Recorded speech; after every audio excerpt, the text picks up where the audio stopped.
नमस्कार, अमरावती सिटी न्यूजच्या या बातमीपत्रात आपल्या सगळ्यांचं स्वागत। अमरावती जिल्ह्यात जानेवारी ते डिसेंबर 2024 या 1 वर्षाच्या कालावधीमध्ये 717 रुग्ण डेंग्यू पॉझिटिव्ह आढळून आले आहे।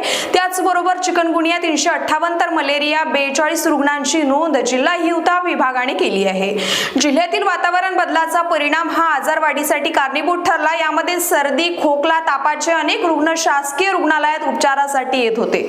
जून ते ऑक्टोबर या कालावधीमध्ये कीटकजन्य आजाराच्या रुग्णसंख्यांमध्ये मोठ्या प्रमाणावर वाढ झाली होती।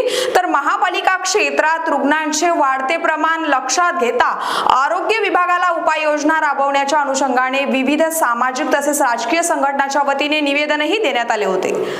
मात्र डिसेंबर महिन्याच्या कीटकजन्य आजाराचे प्रमाण मोठ्या प्रमाणावर घटले आहे। तर जिल्ह्यात 2024 या वर्षभरात 18,000च्या जवळपास संशयित रुग्णांचे रक्तजल नमुने तपासले असता यामध्ये डेंग्यूचे 717 तर चिकनगुनियाच्या 358 रुग्णांची नोंद करण्यात आली आहे।